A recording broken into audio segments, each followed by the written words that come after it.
Hi everybody, welcome back. If you remember, this is the old Iron Horse 4-cycle 1-cylinder engine that I picked up at the swap meet earlier this year. So I've got all the external stuff taken off the engine, including the cylinder head. And this time we are not going to go into the engine because it seems to be fine. It seems to have good compression. It ran okay, even though it was very brief in that last video we got it to run.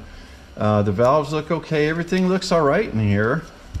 So we're just going to start the reassembly process and clean it in the process, and I'm also going to paint it as we go. So before I start cleaning it and blowing it with air and using wire brushes and stuff, I want to get the cylinder head back on just so we don't get a bunch of debris and grit into our combustion chamber. The first thing I want to do is remove the old head gasket, and these are just paper gaskets. I did find a gasket kit for this engine, believe it or not. So we'll get this old one removed. This is just a paper gasket, so I'm going to use just a light coating of high temperature Permatex on both sides, and that should be sufficient. We'll let that sit for just a couple minutes and we'll put the head on.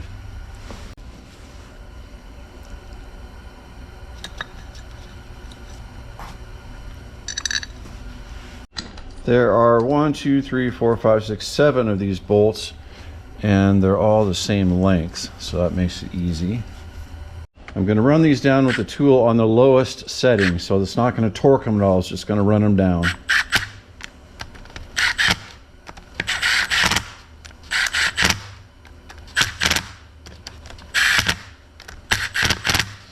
Now that they're seated, we can go back and torque them down.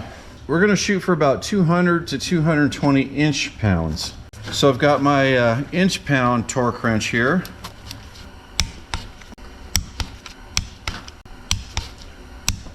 All right, just go around one more time. Make sure I got them all.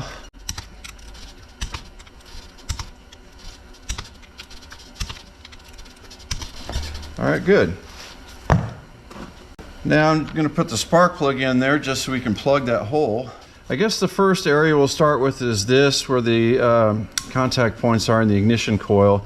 It's really not super terrible in here, but you can see you've got a lot of dust and grime built up. So I think what I'll do first is just hit it with some compressed air, then maybe some brake clean, and then a little brass brush after that. All right, I've got the interior all clean. I still need to dress the points yet, but we'll do that in a minute. Before we go any further, I just want to paint the inside lip of this backing plate here before we put the flywheel back on. I still don't know what color I'm going to paint the engine, but I think black would be a safe color to paint this. Most of it's going to be hidden anyway, so we're just going to do a light coat of primer.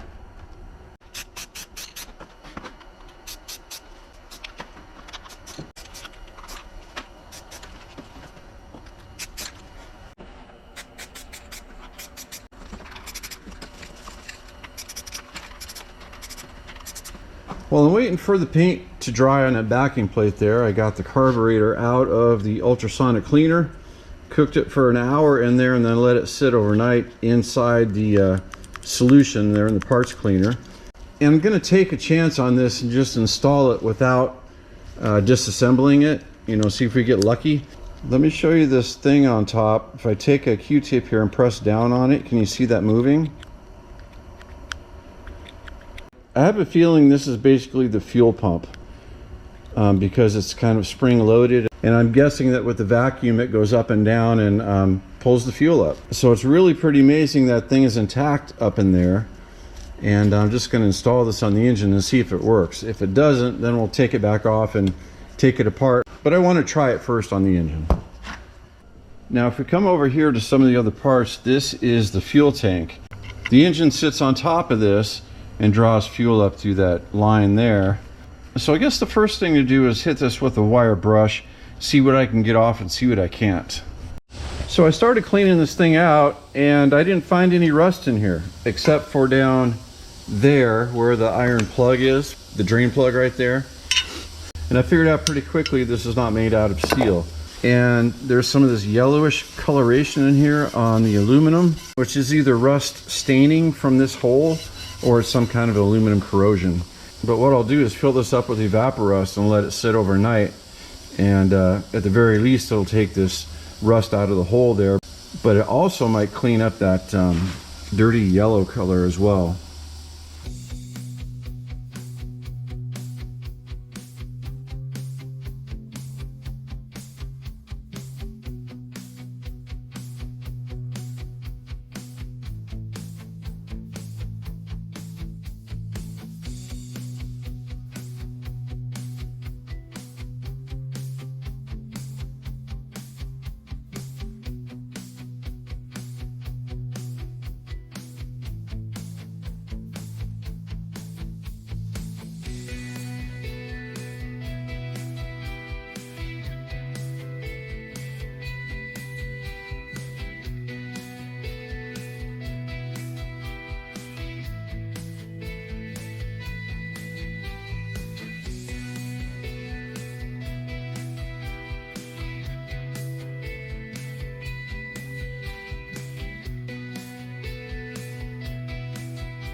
Good morning, everybody. It's the next day now. I let this plate sit overnight, let the paint dry, but it didn't turn out very good. It's just too cold really to paint out here in the shop.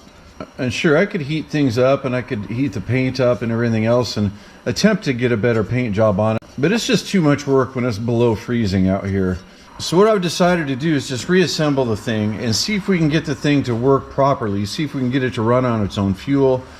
And if everything does work, then we can maybe think about restoring this in the springtime when it's a little bit warmer outside.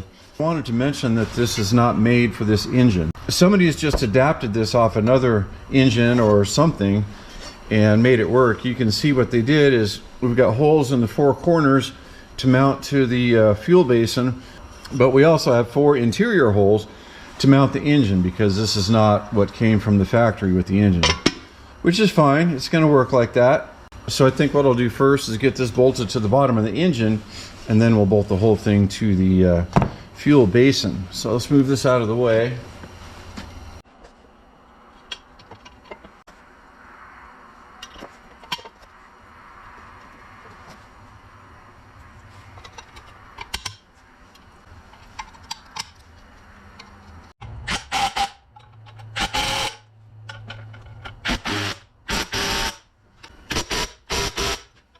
All right, I've got this pickup tube and the fuel line all clear, ready to go. So I'm going to remove the fuel line real quick and see. I forget how it was mounted. I think it just went through the hole. Oh wow, somebody had actually cut threads in there, so you just thread it in there. I didn't remember that, but that's fine. So ideally we want this fuel basin to be airtight, or nearly airtight, because if you get any moisture from the atmosphere in here, then that's going to cause corrosion again. So we're going to use some Permatex number 2 along with the gasket. Hopefully that will seal it up.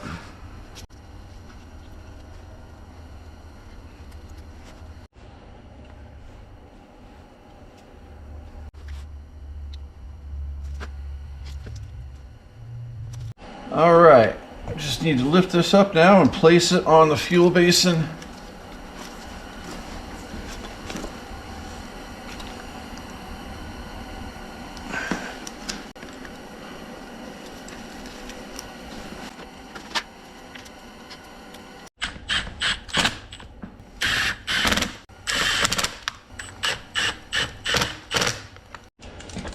Yeah, I like to run them down with the tool just to seat them, and then come back and hit them with a hand tool so you can actually feel how tight they are.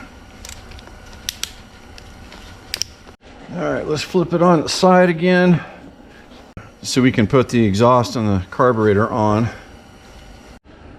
I'll just put a little dab of Never Seas on the exhaust threads.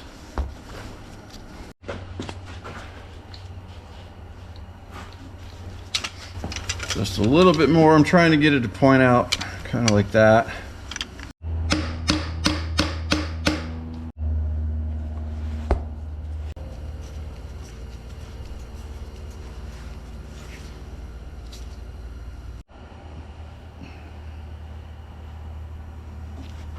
All right, now let's install the carburetor. All right, I've got a new gasket on there, and this thing can only go on one way.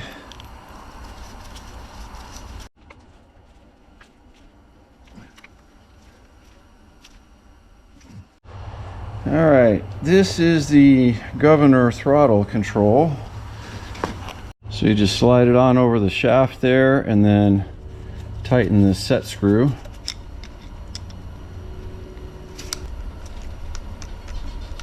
That seems good. Now we can attach the fuel line. Snug these guys down.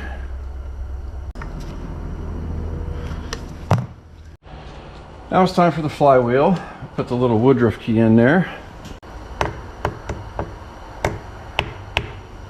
So the flywheel itself is aluminum, but the bottom on the inside is where the magnets are, so I'm going to clean the surfaces of those off before we put it on.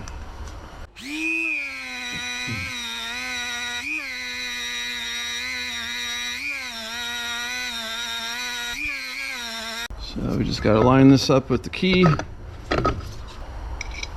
and lock washer, and the big nut.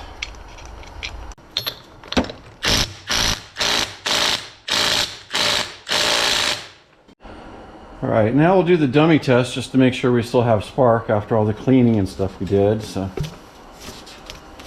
oh yeah. So before the shroud goes on, there's this little bracket. It's got a little threaded hole on top. So you line that up with this hole. And then there's a little tab on the other side. There's no other fasteners, it's just a little tab that you have to fit into the slot of the shroud. That's the little tab there that I'm referring to. Get that lined up and then come over here and get the hole on the top of this bracket lined up. That's where this goes. This is the choke cable bracket and fastener. And it goes down and threads right into that bracket. Somebody tapped out that bracket. Pretty much like that. And I also lubed up this choke cable, used some PJ1 cable lube for that. Seemed to work pretty well. Now we come over here and figure out where it attaches on this side. Well, I had to remove it and then reinstall it so I could get it underneath the spark plug wire, so I did that. And I think this just attaches to this head bolt right there, and then to the choke right there. It should be relatively easy.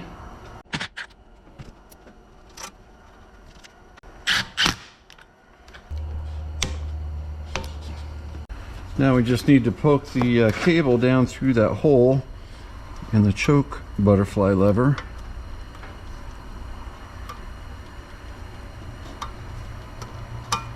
Like that. Tighten up the set screw. All right, I pretty much got it now. Keep your eye right here. It works all right. Full travel would be all the way up to the screw. That's all the way off, so we got that. And then pull it all the way up, and you see we're just a little bit shy of full travel. But that's gonna have to do. The other thing that was on here was this little heat shield. It goes in between the exhaust and the carburetor, just to keep the fuel from getting too hot, evidently. So it goes like this.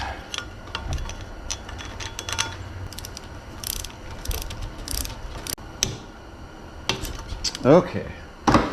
Now we can finally move on to the start mechanism over here. If you guys remember from the first video, the spring failed in this. So we need to remove the old spring, and I did get a new one. So we got to figure out how to install that. And then after that, we're pretty much ready to fire this thing up. Somebody's put some mechanics wire over here and twisted it.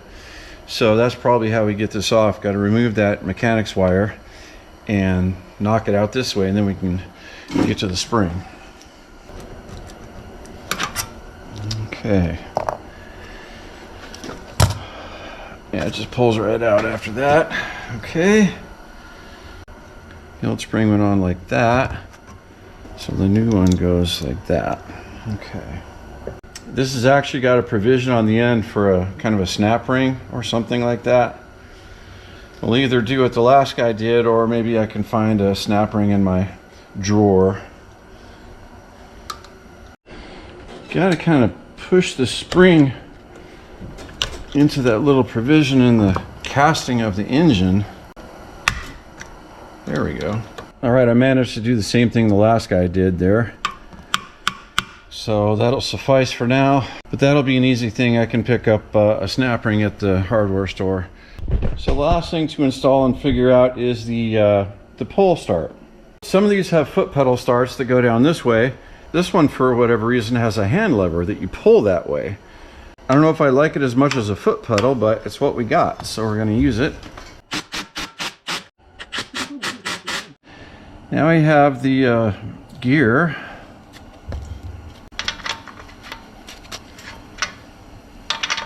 Must go on like that.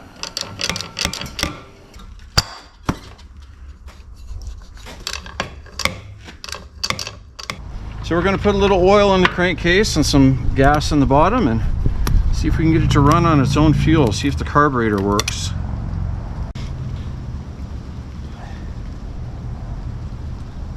Remember, this is a 4-cycle engine, not a 2-cycle.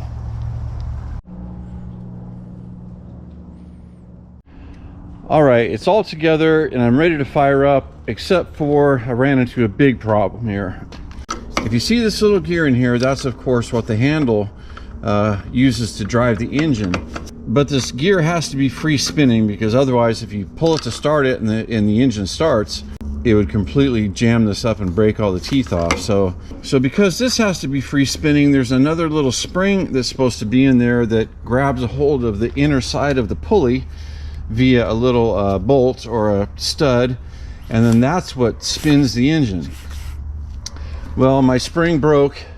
I tried to fix it. I couldn't. I kept making it shorter and shorter, and it just doesn't work anymore. So long story short, I can't start the engine with the pull handle. And I'm very reluctant to put the drill on one of the crankshaft nuts, because the crankshaft ends actually strip out pretty easily.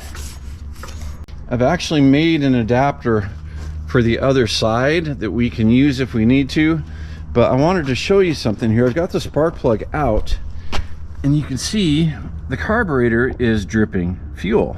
What I've been doing here is I've been fiddling around with this. I've been spinning it by hand like this,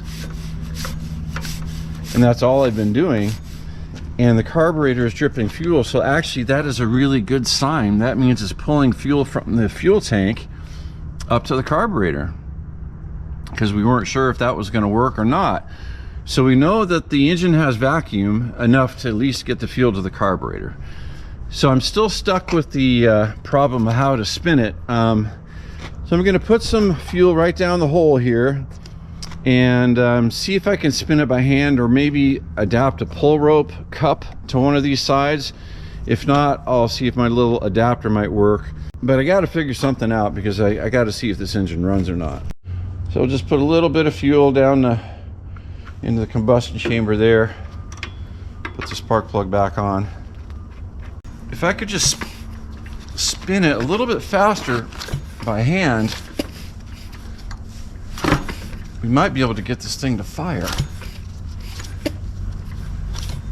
But I just don't think I'm going to be able to do that. So I'm going to go get my adapter for the other side that I made. I'll be right back.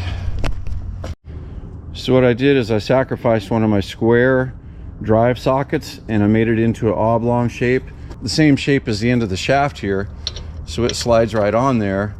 So we'll see if we can spin it with the drill and maybe it'll fire.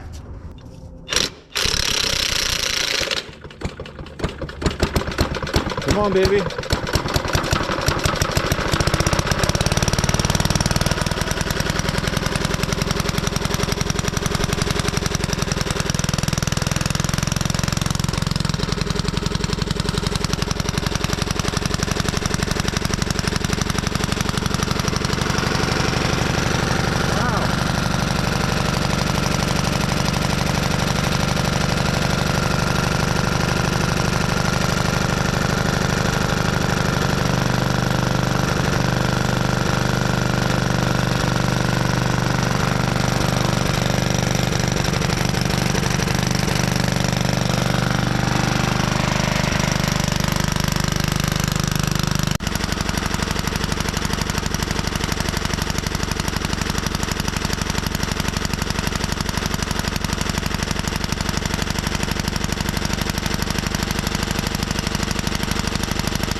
The carburetor works.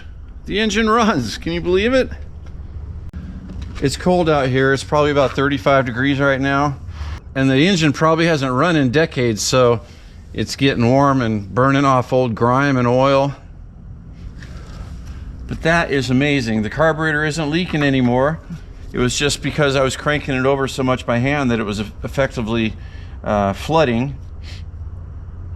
I have one thing that I want to check before we shut this video down, and that's to check the RPM of the engine. So I'm going to use my little digital tachometer here. I have to go get a battery for it. The kit comes with some reflective tape that you stick onto the pulley or the flywheel or something that rotates, and then you point the laser at it and it tells you the RPM. Well, I have found that white paint pen works also. Sometimes those stickers don't stick very well to things that spin so fast and might be old and greasy, you know. So let's see if this white mark might work. Try to get it as white as I can. All right, I've got a new battery for my tool, and let's fire this thing up.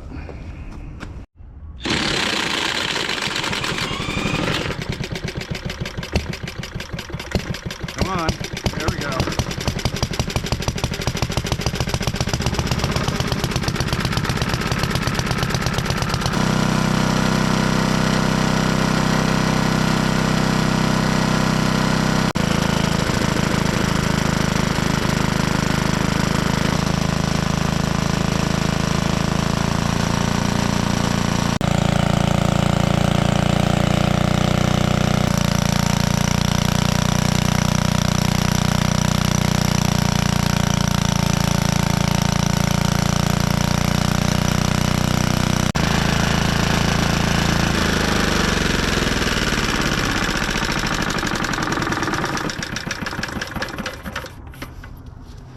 I'll tell you what, that is a healthy little engine. It's not smoking at all. All right, I want to try one more thing here. My little socket adapter is working okay over there, but it's starting to booger up the end of the crankshaft, and that's what we don't want to happen. So I have to stop doing that. So I'm just going to wrap a cord around this pulley. I thought about actually putting a cup on there with, you know, provisions for the rope, but you really don't need to. Just wrap this around the pulley. And I've got 2 clamps on it now, so the engine isn't going to walk on us. And we're going to see what happens here. Maybe a little room here.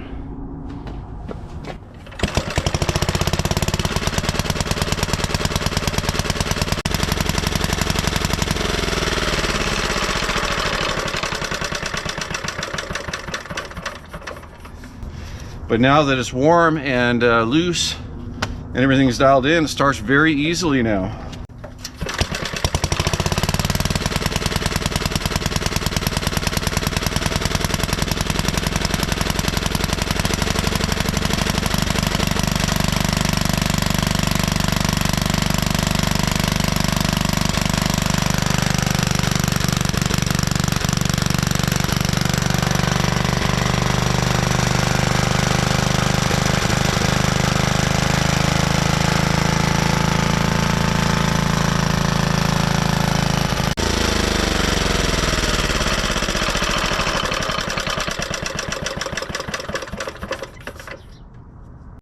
Well, it's too bad the spring broke back here on that mechanism.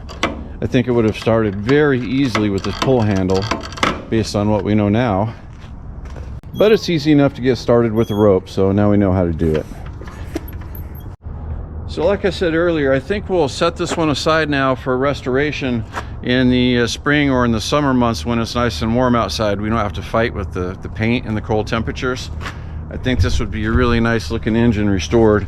You can tell that the fan shroud was red, and well, it looks like the whole thing was red. Red, red, red. Remember, the base didn't come with this engine from the factory, so maybe we'll paint that black just for an offset, red and black.